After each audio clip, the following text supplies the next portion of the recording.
Hello, I hope you all are doing well. Again, as I've been saying in my emails, I really appreciate all of the work that you're doing learning how to be successful online. But we can talk about that more a little bit later. What I want to do right now is read our next installment of Holes. So I'm going to read chapters 4 through 9. Chapter 4 through 9. So sit back, relax, and enjoy. Oh, before I start, I will put a question onto our discussion board in Google Classroom, just like we did this last time.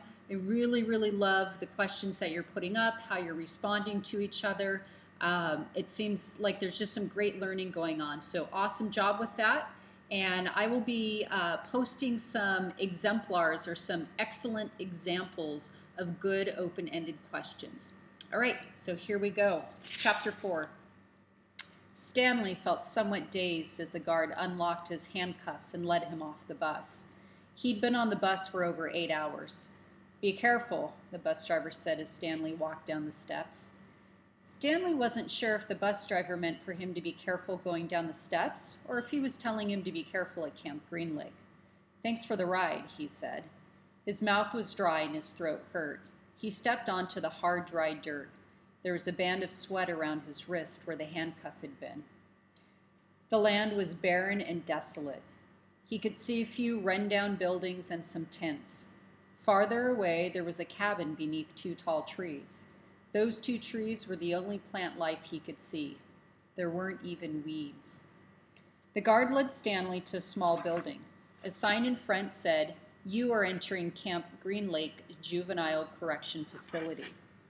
Next to it was another sign which declared that it was a violation of the Texas Penal Code to bring guns, explosive weapons, drugs, or alcohol onto the premises. As Stanley read the sign, he couldn't help but think, well, duh. The guard led Stanley into the building where he felt the welcome relief of air conditioning. A man was sitting with his feet up on the desk. He turned his head when Stanley and the guard entered, but otherwise didn't move. Even though he was inside, he wore sunglasses and a cowboy hat. He also held a can of soda, and the sight of it made Stanley even more aware of his own thirst. He waited while the bus guard gave the man some papers to sign. "That's a lot of sunflower seeds," the bus driver said. Stanley noticed a burlap sack filled with sunflower seeds on the floor next to the desk. "I quit smoking last month," said the man in the cowboy hat.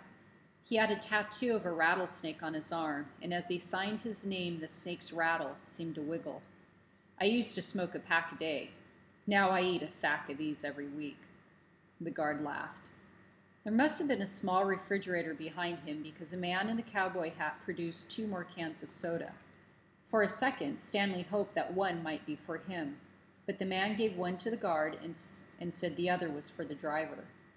"9 hours here and now 9 hours back," the guard grumbled. "What a day." Stanley thought about the long, miserable bus ride and felt a little sorry for the guard and the bus driver.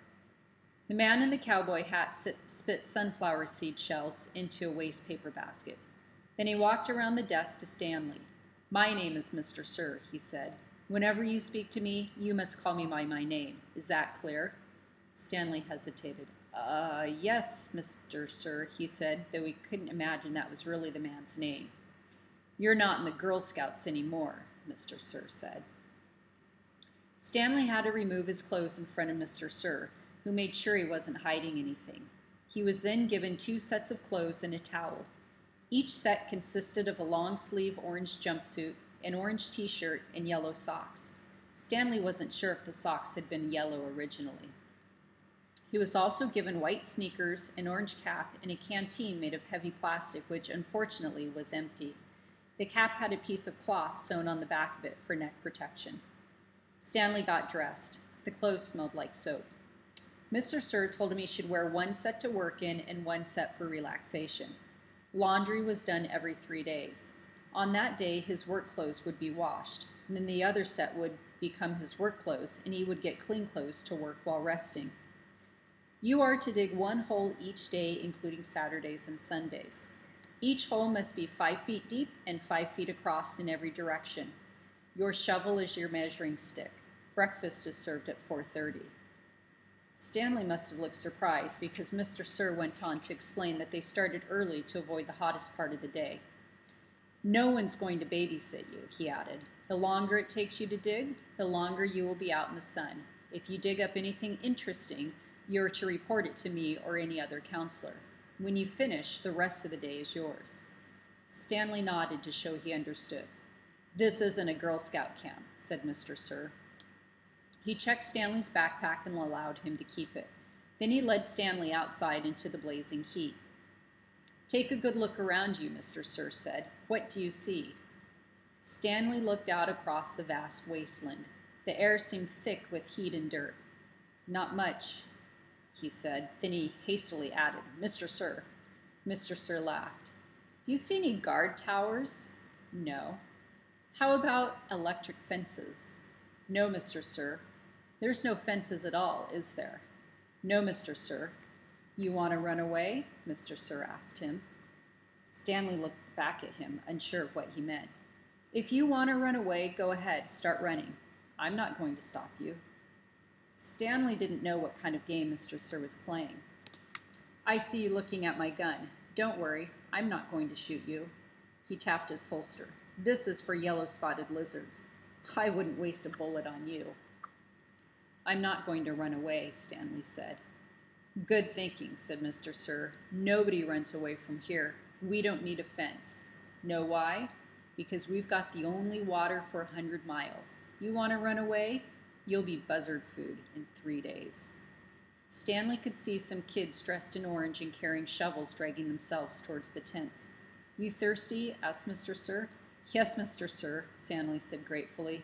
Well, you better get used to it. You're going to be thirsty for the next 18 months. Chapter 5. There were 6 large gray tents, and each one had a black letter on it. A, B, C, D, E, or F. The first 5 tents were for the campers. The counselors slept in F. Stanley was assigned to D tent. Mr. Pendanski was his counselor. My name is easy to remember, said Mr. Pendanski as he shook hands with Stanley outside the tent. 3 easy words. Pen, dance, key. Mr. Sir returned to the office. Mr. Pendanski was younger than Mr. Sir and not nearly as scary looking. The top of his head was shaved so close it was almost bald, but his face was covered in a thick curly black beard. His nose was badly sunburned. Mr. Sir isn't really so bad, said Mr. Pendanski. He's just been in a bad mood ever since he quit smoking. The person you've got to worry about is the warden. There's really only one rule at Camp Green Lake. Don't upset the warden. Stanley nodded as if he understood. I want you to know, Stanley, that I respect you, Mr. Pendanski said. I understand you've made some bad mistakes in your life. Otherwise, you wouldn't be here. But everyone makes mistakes. You may have done some bad things, but that doesn't mean you're a bad kid. Stanley nodded. It seemed pointless to try to tell his counselor that he was innocent. He figured that everyone probably said that. He didn't want Mr. Pendanski to think he had a bad attitude. I'm going to help you turn your life around, said his counselor. But you're going to have to help, too. Can I count on your help? Yes, sir, Stanley said. Mr. Pendanski said good, patted Stanley on the back. 2 boys, each carrying a shovel, were coming across a compound.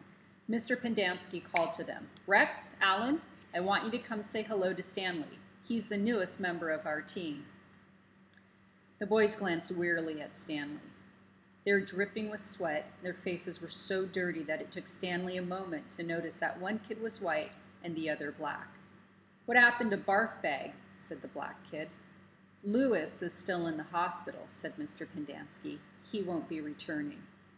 He told the boys to come shake Stanley's hand and introduce themselves, like gentlemen. Hi, the white kid grunted. That's Alan, said Mr. Pendanski. My name's not Alan, the boy said. It's Squid. That's X-Ray. Hey, said X-Ray. He smiled and shook Stanley's hand. He wore glasses, but they're so dirty that Stanley wondered how he could see out of them. Mr. Pendanski told Alan to go to the rec hall and bring the other boys to meet Stanley. Then he led them inside the tent.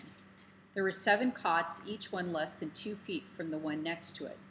Which was Lewis's cot? Mr. Pendanski asked. Barf bag slept here, said X-Ray, kicking out one of the bags. All right, Stanley, that'll be yours, said Mr. Pendanski. Stanley looked at the cot and nodded. He wasn't particularly thrilled about sleeping in the same cot that had been used by somebody named Barfbag. 7 crates were stacked in 2 piles at one side of the tent. The open end of the crates faced outward. Stanley put his backpack, change of clothes, and towel in what used to be Barfbag's crate. It was at the bottom of the stack that had 3 in it. Squid returned with 4 other boys. The first 3 were introduced by Mr. Pendanski as Jose, Theodore, and Ricky. They called themselves Magnet, Armpit, and Zigzag. They all have nicknames, explained Mr. Pendanski. However, I prefer to use the names their parents gave them, the names that society will recognize them by when they return to become useful and hardworking members of society. It ain't just a nickname, X-Ray told Mr. Pendanski. He tapped the rim of his glasses. I can see inside you, man. You've got a big, fat heart. The last boy either didn't have a real name or else he didn't have a nickname. Both Mr. Pendanski and X-Ray called him Zero. You know why his name's Zero, said Mr. Pendanski, because there's nothing inside his head. He smiled and playfully shook Zero's shoulder. Zero said nothing. And that's Mom, the boy said. Mr. Pendanski smiled at him. If it makes you feel better to call me Mom, Theodore, go ahead and call me Mom. He turned to Stanley. If you have questions, Theodore will help you. You got that, Theodore? I'm depending on you. Theodore spit a thin line of saliva between his teeth, causing some of the other boys to complain about the need to keep their home sanitary. You were all new here once, said Mr. Pendanski, and with all you know what it feels like. And you all know what it feels like. I'm counting on every one of you to help Stanley. Stanley looked at the ground. Mr. Pendanski left the tent, and soon the other boys began to file out as well, taking their towels and change of clothes with them. Stanley was relieved to be left alone, but he was so thirsty he felt as if he would die if he didn't get something to drink soon. Hey, Theodore, he said, going after him, do you know where I can fill my canteen? Theodore whirled and grabbed Stanley by the collar. My name's not Theodore, he said. It's Armpit. He threw Stanley to the ground. Stanley stared up at him, terrified. There's a water spigot on the wall of the shower stall. Thanks, Armpit, said Stanley. As he watched the boy turn and walk away, he couldn't for the life of him figure out why anyone would want to be called Armpit. In a way, it made him feel a little better about having to sleep in a cot that had been used by somebody named Barfbag. Maybe it was a term of respect. All right, well, that was actually only 2 chapters, but they were was longer than I anticipated, and that's about 13 minutes. So I'm going to stop there. Make sure you look below where this video is posted so you can see my question. I'll leave directions for you, but I'm going to leave you another open-ended question like for chapters 1 through 4 of Holes.